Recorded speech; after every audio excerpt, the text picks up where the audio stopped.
I am going to record this. So again, if you don't want your face seen on the video or something like that, just stop the video, hide yourself, something like that. That's perfectly okay with me. Happy birthday. Thank you. So no birthday cake. I don't know why. Okay, I gotta get my screen here a little bit better organized. There we go. Um, One thing I do recommend, if you do your own Zoom sessions and so on, is think about having a very neutral background. If you saw what was behind me, it's definitely not neutral. It's it's a bookcase full of stuff. So it's very junky looking. So I try to use a little Chinese screen, or I don't know what they're called, to sort of give myself a more of a neutral background. So anyway, thanks for those of you who are coming. The one thing I did, when I was consulting with one of my clients, she's the one that I sent a note to about how important it is to fall in love with your readers, the people that are your fans. And you can think of it in different ways in terms of how you fall in love with them. You just like them, you care about them, you're writing for them. Presumably, you've got an idea of who the ideal reader is for your books.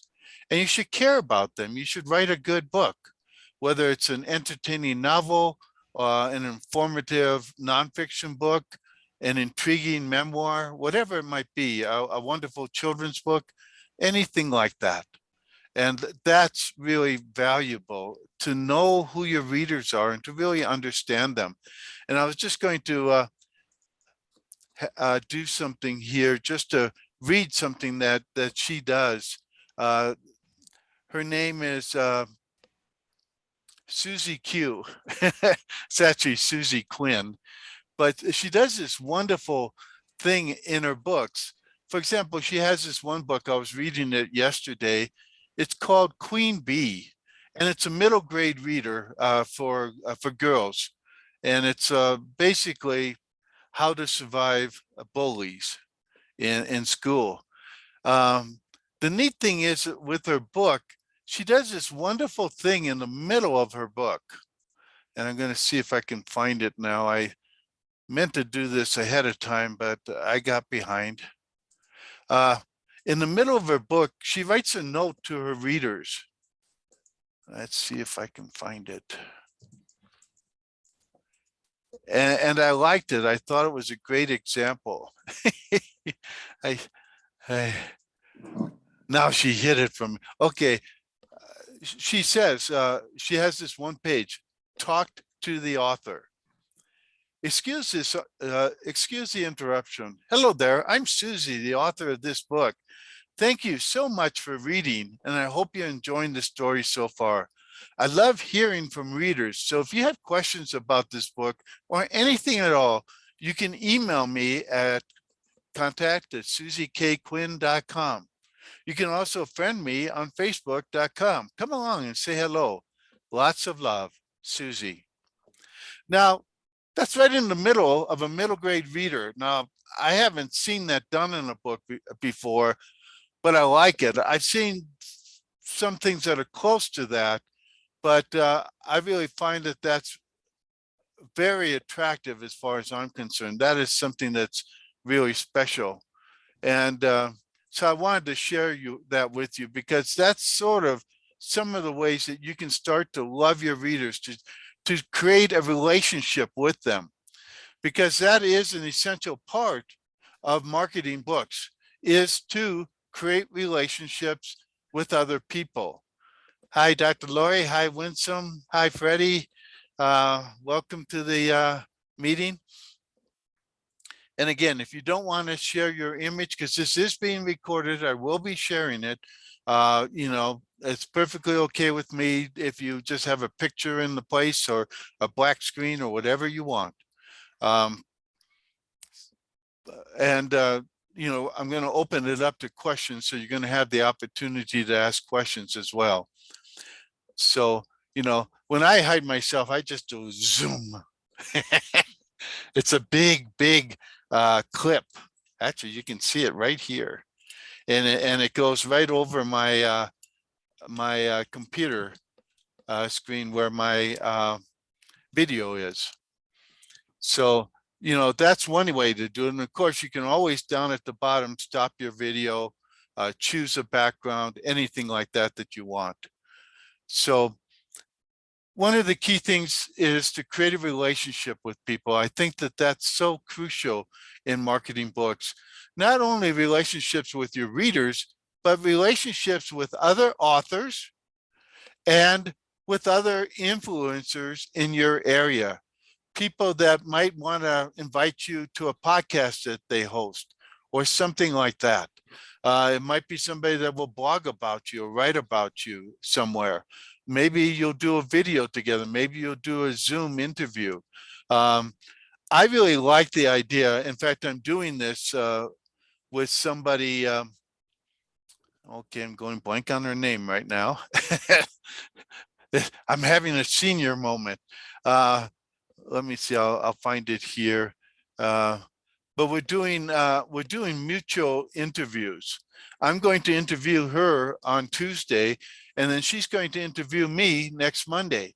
So we'll each share, an interview with whatever they're covering. I'll be covering book marketing. She'll be covering author audio marketing, creating audios of your books and doing podcasts, things like that. And I'm a big believer in podcasts, so I really encourage you to create a podcast. And that's one of the things I'm sharing through my newsletter is, how to create a podcast.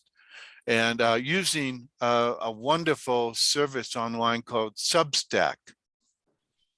And I'll put it,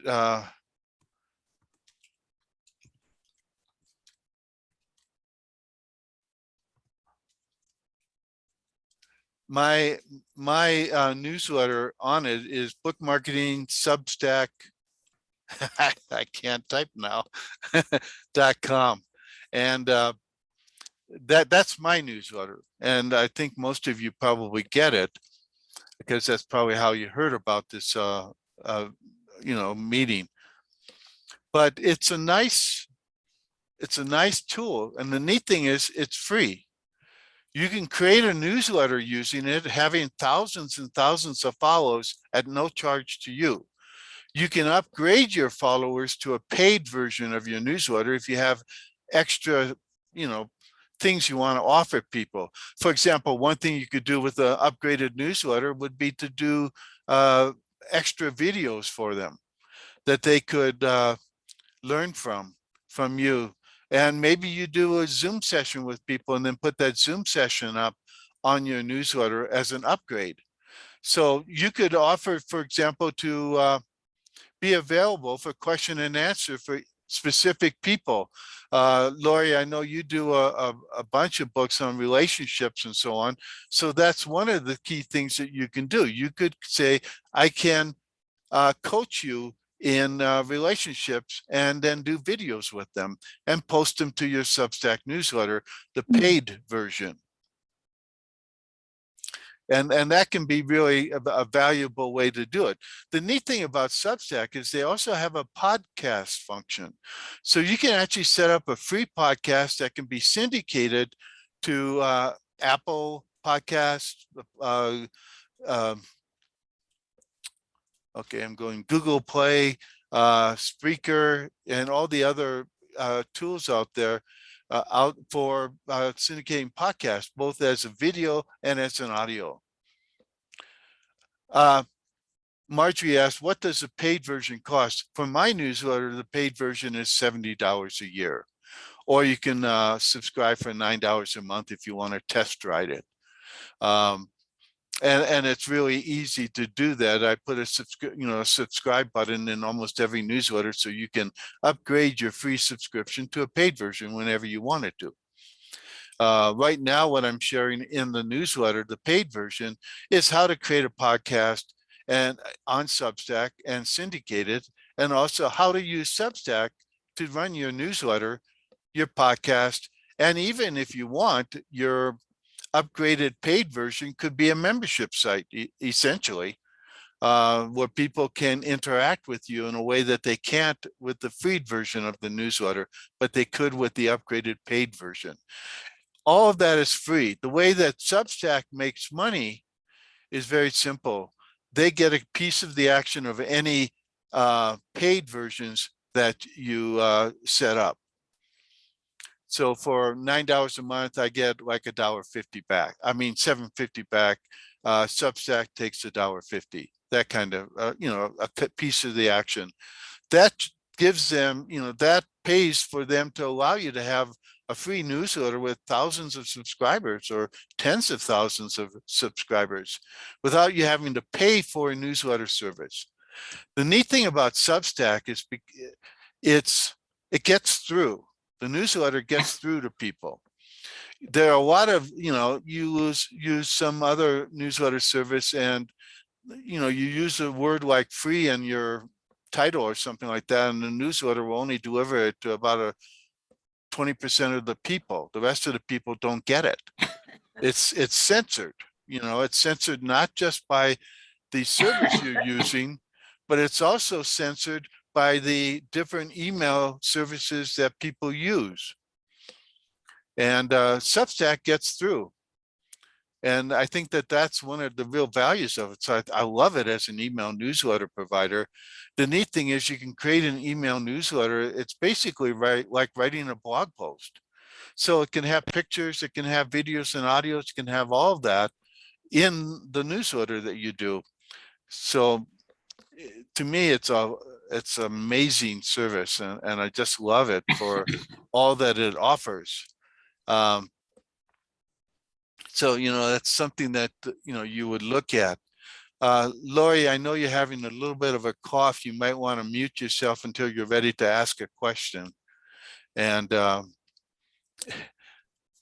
that's just how it works. So now, I've talked a little bit about Substack. I talked a little bit about creating relationships with different people, including the, interviewing people and then they interviewing you. It's a wonderful way to create a relationship that, the person I'm interviewing is Joanna Penn. The name just popped into my head. And then she's going to interview me. So it's a really nice thing. I get two pieces of content that way, because not only will I share my interview with her, but I will also share her interview of me. And that's really what you should be doing. If somebody interviews you, Facebook Live, Zoom, a podcast, whatever it might be, you should share that video or audio. You should share it with your people. That's one of the benefits that people have in terms of interviewing other people, is that they get the value of you sharing their podcast, their Zoom session with your audience. That's quid pro quo. It's a fair thing to do. It's the standard when you're being interviewed that you share that information on your social networks and on your website, in your newsletter, wherever you can, to help to promote them, because they are also promoting you. And I expect the same when I interview somebody. I expect them to share that interview with other people. That's only fair. Now, a lot of people don't. And, that's a shame, because that's the power of internet marketing, is in creating the relationships so that you actually get the value, from that relationship. It's your duty to hold up your end of that relationship in terms of sharing the people and services that you love, like I shared Substack.com. Now, Substack is not necessarily a blog platform. I love, Phil asked that, and I have all my websites are based on WordPress. I love WordPress. I love that platform. It's easy to use. Using the window up here. And this is, oh, come on. Yes. What was your question? and this is me. I'm not, No question though, huh? Okay. But so I love WordPress. It's flexible. It's got all these add-on themes. You know, you can pick your theme. You can pick the plugins that add extra value to your website. So, you know, I would not do it on any other platform than WordPress. I know some people use, okay, now I'm going blank on the names of them, Wix.com and other services, blogspot.com or Blogger and other ones. I used to have and I probably have some legacy blog on Blogger, or it's blogspot.com. And that's nice. And I have one friend of mine that he does all his blogging on Blogspot. It's free and he seems to like it. So that's fine. I like WordPress because I can add in plugins that give me extra value for things that I want to do, like social sharing or encouraging people to tweet about my posts, things like that. Plus podcasting, you know, and so on. But Substack, I love just because I think of it as a combination of a newsletter, a podcast service, and a setting up basically a community on Substack with you know, where they can pay and get extra insider information. So it's a 3B for free, you know. So I like that. So you know, I use, you know, so I use both and I love both. Of course, I also use the social networks like Facebook and Twitter and Pinterest and LinkedIn and so on.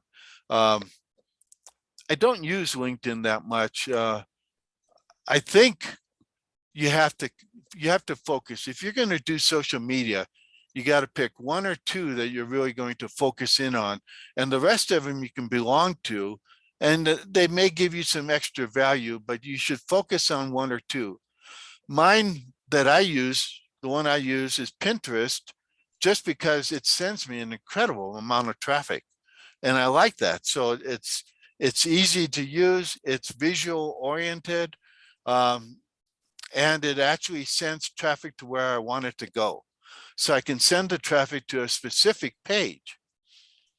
And, you know, Instagram, I tried doing that, but unfortunately, my, okay, Maricha wants to know, whoops, okay.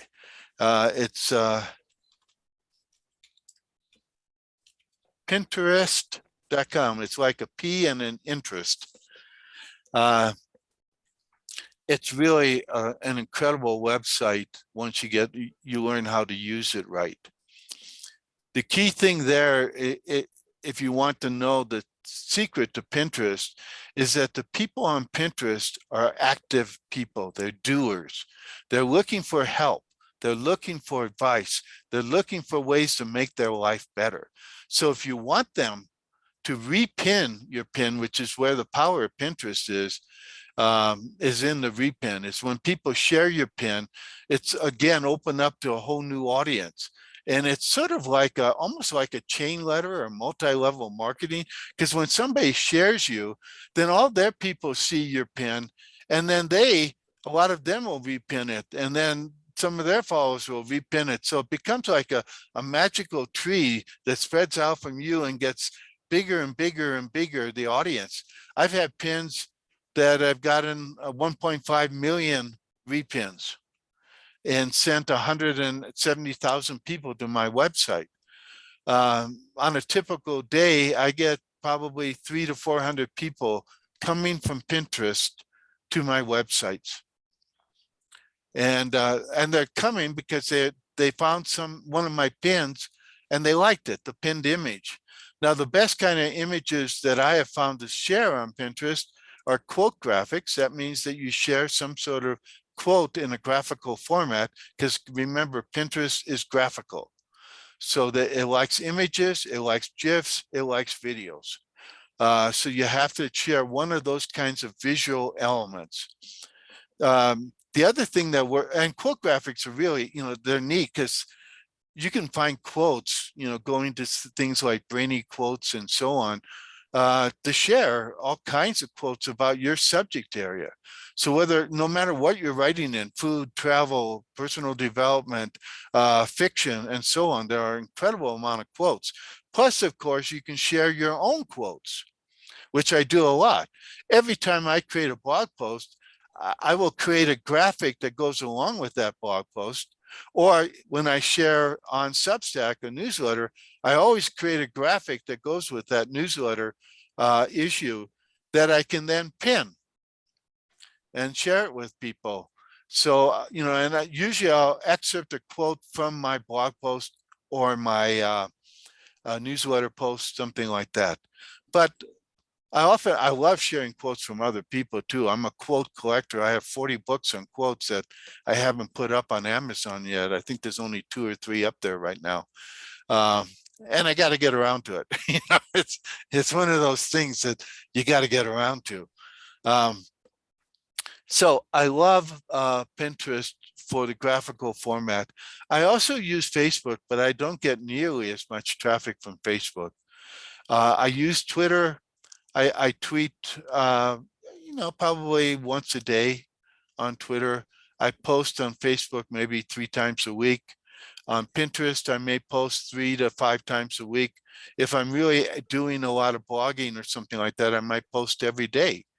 But the thing is, like on Twitter, I think most of you know on Twitter, if you don't keep repeating the same tweet over and over, nobody sees it. And the only way you get any kind of visibility on Twitter is that you have to retweet the same thing multiple times to get anything. On Pinterest, that actually works against you. You should pin once, a really good pin, and then let the power of the repins and the repins build up the momentum and the audience for your tweet. If you pin the same image multiple times, you don't get that chain letter effect. I'll call it that. I know chain letter has a bad connotation, but it is that people sharing what they love and they share with more and more people. But if you repin the same image a dozen times in a week, you're diluting the power of your pin, because which one is people going to repin? So you don't get the power of the repin and the repin and the repin. That's why you pin it once. Now you can repin the image again 6 months later, but you use it in that way. And for those of you that don't know, I actually teach a course on how to use Pinterest to really drive traffic. It's called Real Fast Social Graphics. I did it with Daniel Hall, and you're welcome to check it out at realfastsocialgraphics.com. Actually, I'll put that down here. Oops.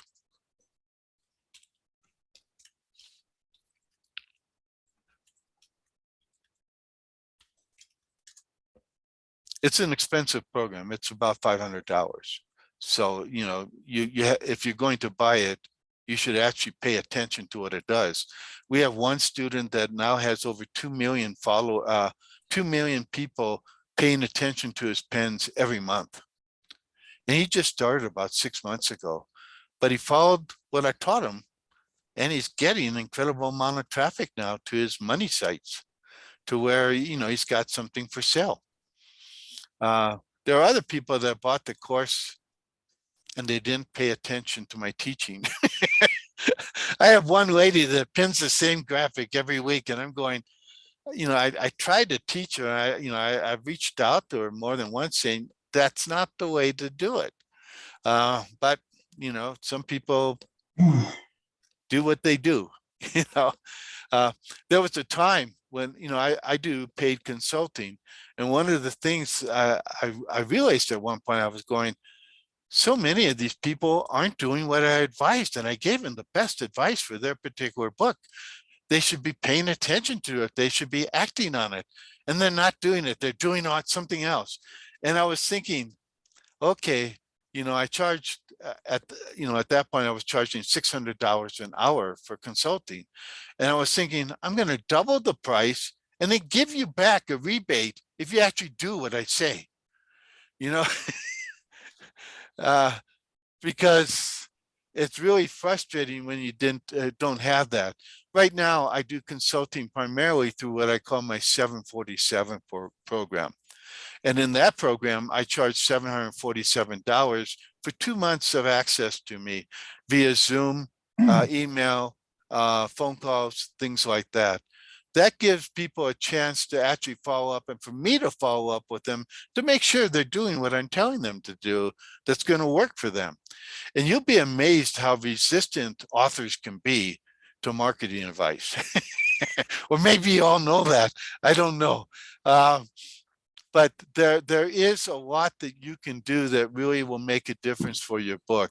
The most important thing is that every time you get a new reader and you get an email address from them or they contact you in some way, make them part of your family. Make them part of your newsletter, add them to your newsletter list, which is easy to do on Substack if you use that as your newsletter service. The neat thing is if you have another newsletter service, you can import your emails from that service into Substack very easily. It's a very simple process. So you can change over whenever you want. So if you're paying for a newsletter service where it's not getting good delivery or things like that, think about Substack, check it out, and decide if you want to do it. You can play around with it before you commit yourself to it. And, again, I just love it. So that's why, I keep talking about it. So anyway, I've been talking a lot, and I'm going to give you one more piece of advice. One of the most important things you can do as a marketer, especially at books, is to share. Don't be afraid to give away anything that you have.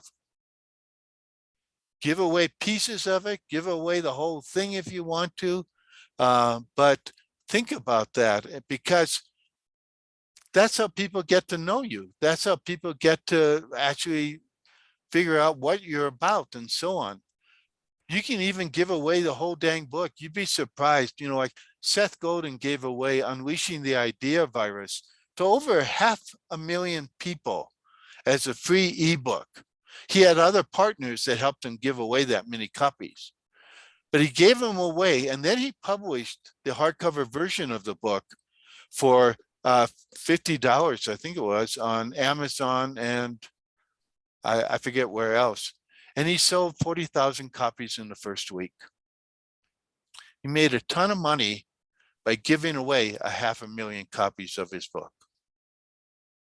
Because a lot of people go, well, I like this ebook, but I wanted a piece of Seth Godin, so I want to buy his book. And I think at one point he even offered to autograph him. So you'd be surprised how many people will buy the print version of your book when you give them the free ebook version. And again, you can give away the book free in pieces if you want.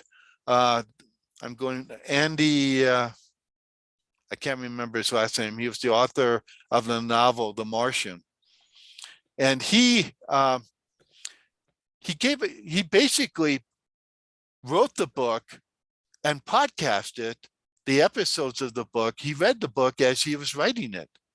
And he ended up with over 80,000 subscribers to his podcast who are eager to listen to every episode to find out what happens next. And so when he was ready to publish the book, he had 80,000 people eager to buy the book and tell other people to buy the book. So, that's one way, if you're a fiction author, that you can do a podcast. You can share your book a piece at a time. And you can do that as nonfiction too. There's nothing wrong with doing it that way. You'd be amazed how many people will hear your book podcast and end up wanting to buy the book because people like to have something in their hand, be able to read the thing, not in pieces or hear it in pieces, but to hear or read or, actually hold on to the book and have it as one wholeness. So there's no problem with giving away something free to be sharing. you really, the mistake a lot of authors make is, you know, even when they're being interviewed on radio, TV, or whatever, they say it's in the book. Instead of giving people the content and giving it away freely, they're trying to send people to the book. Well, that's a mistake, because what you've done is you've not shared. You've not given people a taste of what's in your book. You keep telling them it's in the book. Well, thank you very much. That doesn't help me. I don't really get a flavor for what you're doing. So whenever I'm speaking to a live audience or to a Zoom audience and so on, I give away a lot of free content, a lot of great advice to help you. And if you follow that advice, you're going to be golden, and I'm a firm believer in giving away content. That's one reason that I'm, recording this right now, is because I am going to share it. And, I'll share it on Facebook. I'll share it on Pinterest. I'll share it on Vimeo and YouTube and Rumble and, other key places. Plus, of course, in my own newsletter, on my own website, et cetera, et cetera. And you're welcome to share it as well. If you want to put this on your website, when I upload it to my website, you can download the video and put it up on your website if you want to. I'm telling you right now, you're free to do that. Anybody that is here live now, or anybody that hears this later, because that's a key thing to marketing. You really have to be willing to give to get. And you can't be afraid